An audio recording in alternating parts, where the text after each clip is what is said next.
कल्पना कीजिए अगर धरती पर अंधकार छा जाए, अत्याचार चरम पर हो जाए, कमजोरों की आवाज दबा दी जाए और धर्म का साम्राज्य फैला दिया जाए, तो ऐसे में पूरी सृष्टि एक ही पुकार लगा रही होगी, हे प्रभु हमें बचाइए।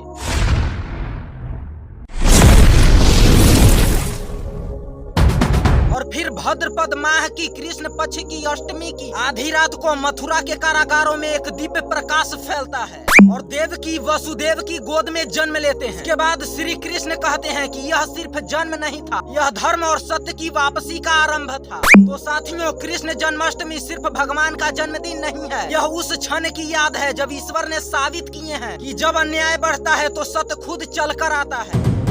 इसके बाद श्री कृष्ण का जन्म इसलिए हुआ क्योंकि मथुरा का राजा कंस निर्दोषों का खून बहा रहा था और वह अपने डर में अपनी बहन देवकी के बच्चे को मार डालता था। लेकिन 8वें पुत्र के रूप में श्री कृष्ण ने जन्म लेकर इस भव को समाप्त करने का बीड़ा उठाया। साथ ही अगर बात करें तो जन्माष्टमी मनाने की परंपरा द्वापर युग से शुरू हुई है। गोकुल और वृंदावन के लोग जिन्होंने कृष्ण को बचपन में पाला, उनकी लीलाओं के गवाह बने, उन्होंने हर साल इस दिन उत्सव मनाना शुरू किए।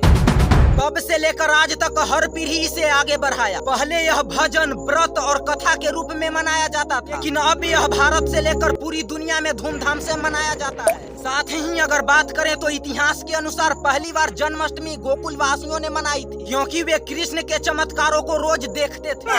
कभी कलिया नाग नृत्य, कभी गोवर्धन पर्वत उठाना, कभी कभी बांसुरी से सबका मन मोह लेते थे। उनके लिए यह दिन सिर्फ जन्म नहीं बल्कि आशा के जन्म का प्रतीक था। तो कृष्ण जन्माष्टमी हमें बताती है कि अपने भीतर के डर को हराओ, अपने जीवन के कंस को खत्म करो और अपने भीतर के कृष्ण को जगाओ।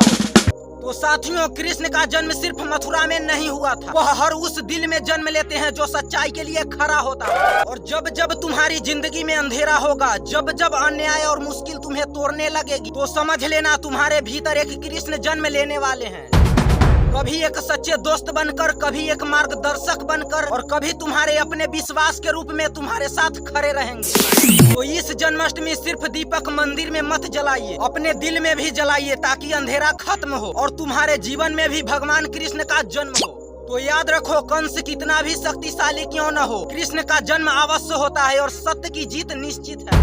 तो वीडियो को एंड करने से पहले एक बात बता देना चाहता हूँ, तो इस वीडियो से किसी को बुरा लगा हो तो इसके लिए सॉरी। मेरा मकसद किसी धर्म आस्था को ठेस पहुँचाना बिल्कुल भी नहीं है। यह वीडियो सिर्फ एजुकेशनल पर्पज से बनाया गया है। तो अगर आप लोगों को यह वीडियो पसंद आया है तो लाइक, सब्सक्राइब और अपने साथियों के साथ शेयर करना बिल्कुल भी ना भूलें। बाकी फिर मिलते हैं किसी धमाकेदार वीडियो के साथ, तब तक अपना ख्याल रखिए। जय हिंद, जय भारत।